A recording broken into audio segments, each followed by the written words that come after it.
যে মেয়েটি নিজেকে আড়াল করেছিল, আল্লাহ তাকে সম্মানের আলোয় ঢেকে দিল। মানুষ তাকে নিয়ে হাসতো, কিন্তু আসমানে তার জন্য দরজা খুলে যাচ্ছিল। একটি ছোট্ট গ্রামের মেয়ে ছিল, তার নাম আয়েশা। চেহারায় ছিল সাধারণ, কিন্তু হৃদয়টা ছিল খুব নরম। ছোটবেলা থেকেই সে আল্লাহকে ভয় করত, নামাজ পড়তো আর সবসময় চেষ্টা করত নিজেকে শালীনভাবে রাখতে। একদিন সে কোরআনের একটি আয়াত শুনল, হে নবী, তোমার স্ত্রীগণ, কন্যাগণ ও মুমিন নারীদের বলো তারা যেন নিজেদের ওপর পর্দা টেনে নেয়। এই আয়াত তার হৃদয়ে এমনভাবে দাগ কাটলো যে সে সিদ্ধান্ত নিল যে সে পর্দা করবে। যেদিন থেকে আয়েশা নিজেকে ঢেকে রাখতে শুরু করলো, সেদিন থেকেই তার জীবনে শুরু হলো কষ্টের পথ। বন্ধুরা বলতো, এত গরমে এভাবে থাকো কিভাবে? কেউ বলতো, এখনকার যুগে এসব করে কে? এমনকি নিজের কাছের মানুষরাও তাকে বুঝতে পারতো না।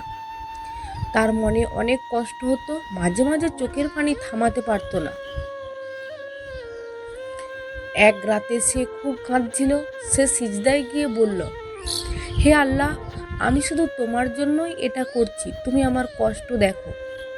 তারপর সে একটি হাদিস মনে করল, যে ব্যক্তি আল্লাহর সন্তুষ্টির জন্য কিছু ত্যাগ করে, আল্লাহ তাকে তার চেয়ে উত্তম কিছু দান করেন।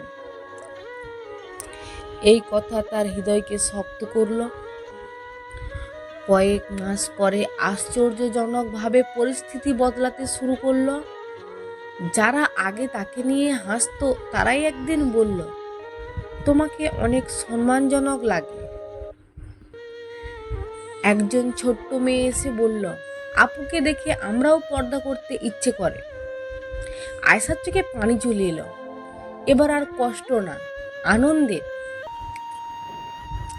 একদিন একটি ভালো প্রস্তাব এলো। একজন দিনদার ছেলে, যে আয়েশার এই চরিত্রকে সম্মান করল, সে বলল, আমি এমন একজন স্ত্রী চাই যে আল্লাহকে ভালোবাসে। আয়েশা বুঝল আল্লাহ তার সব ধৈর্যের প্রতিদান নিচ্ছেন। আয়েশা একদিন তার ছোট বোনকে বলল, মানুষের চোখে ছোট হওয়া বড় কথা না, আল্লাহর চোখে বড় হওয়াই আসল সফলতা। পর্দা শুধু কাপড় নয়, এটা ঈমানের অংশ। মানুষের কথা সাময়িক, আল্লাহ সন্তুষ্টি চিরস্থায়ী। ধৈর্য ধরলে আল্লাহ কখনো নিরাশ করেন না। যে মেয়ে নিজেকে আড়াল করে আল্লাহর জন্য, আল্লাহ তাকে দুনিয়া ও আখিরাতের সম্মানের আলোয় ভরিয়ে দেন।